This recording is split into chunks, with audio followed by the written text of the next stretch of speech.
welcome back. Hope you had a good weekend. We're going to go through another Murph Prep Monday. So we're going to start off with working the lats and biceps as strength, also some push-ups to work on your push-up strength, and we're going to do some leg work too. So we're going to run this strength as every 5 minutes. So every 5 minutes for 5 sets. It's going to take 25 minutes. Every 5 minutes, I'm hoping that you'll focus on each strength and then take some rest, because what ends up happening is a lot of people will just go through the strength, go through the motions, and then go right into their next set, which means that they're not actually working on their strength, because if you are actually working on your strength and focusing that, you will have to rest instead of just go through those rounds and just go through motions. Okay, so first movement we're going to do lat pull downs. We've been doing these for a little while, but same idea. You're gonna have a weight. You can have dumbbells, you can have 2 dumbbells, you can even use a band. You're gonna lie on the ground, back flat, knees bent, and then you're gonna keep your lats engaged, arms straight. If you have dumbbells, you could have your palms facing out, or you could have them facing in. If you just have one heavy object, then you could pull that with both arms, both hands, and then you're going to slowly lower that, but you're going to keep that belly tight, back flat on the ground, not letting that come up off the ground. You're gonna go down as far as you can. If you can go down all the way, great. If your shoulder mobility doesn't allow, then just go as far as you can. And then you're gonna squeeze your armpits here using your lats. You're gonna pull that up until it's right over your chest. All right, so that's the motion. You're gonna control it down and then squeeze, bring it back up. Control and squeeze, all while you're keeping that back flat, belly tight, spine against the ground. You can also hook a band onto something stable and make sure you have tension at the very top here from the ground.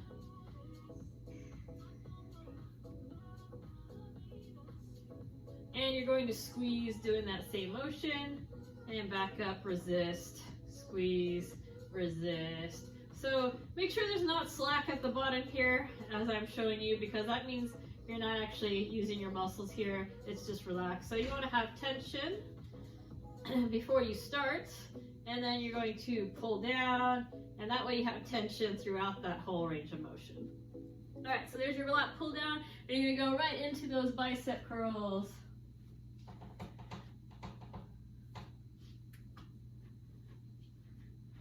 So if you have 2 dumbbells that are too heavy, you can do those bicep curls with 2 dumbbells. If you just have 1, you could do bicep curls 1, or again, if it's not too heavy, then 1 and then the other. So depending on what objects you have, you could do both arms at once or just 1 at a time. All right, take a little bit of rest, and you're gonna move into push-ups. So let's keep a good plank position while you're doing these. Now you're going to keep that straight line from the head to the feet as you go all the way down, chest touches the ground, keeping those lats engaged, squeeze, straighten those arms. When you're doing that, you want to think about screwing your hands into the ground. That way your elbows don't flare out. So screw those hands into the ground, keep that shoulder active. As you bend those elbows, it should make a 45-degree angle. Just like how you want to screw your feet into the ground as you squat, same idea with those push-ups.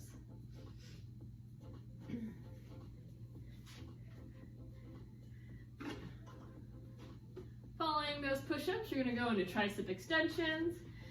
You want to do either tricep extensions as you're hinged forward, or you could go skull crushers on the ground.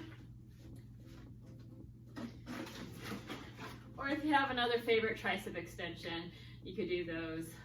But let's get 10 on each arm.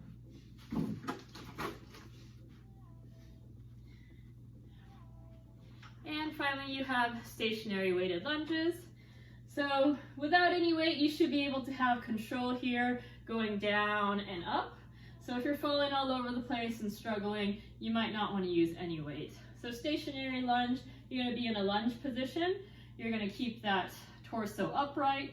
You're going to sink straight down, not coming forward, not coming backwards, but straight down.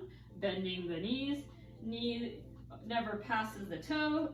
You're going to control that leg down, 90 degrees in that back leg, and then squeezing that butt cheek, keeping the chest up tall. You're going to stand straight up. Today we're doing a tempo, so it's going to be a 3-second descent, and then you're going to go straight up, pause for a second at the top. So 3-second, 1, 1,000, 2, 1,000, 3, 1,000, up. You're going to do all 10 reps with that tempo, and if that's easy, you need to make it more challenging.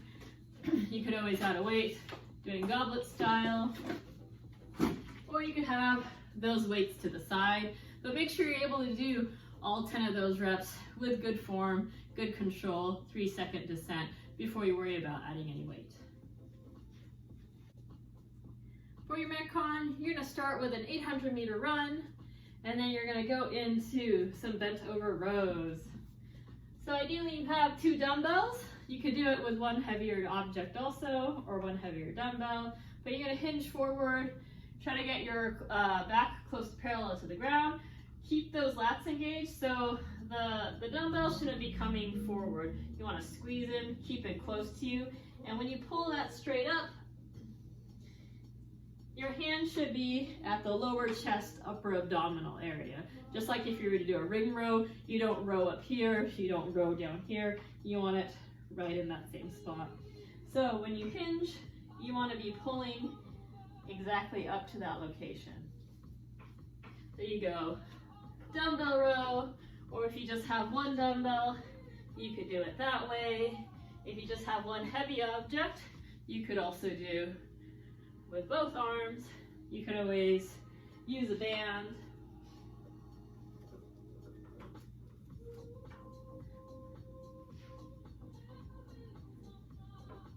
All right, you could do a banded bent over row, or depending on how you have it set up, you could even use both arms for those bent over rows.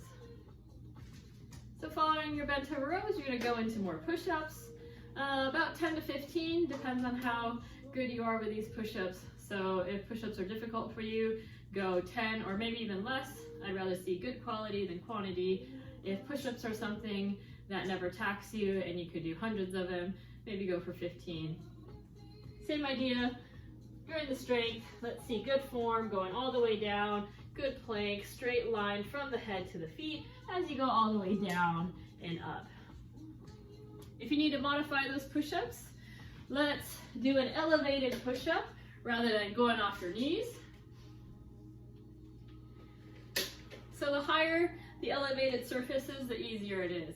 So when you do an elevated push-up, you get full range of motion. You're also going to use your core. When you do knee push-ups, you're not really going to effectively use your core, and you're cutting the range of motion.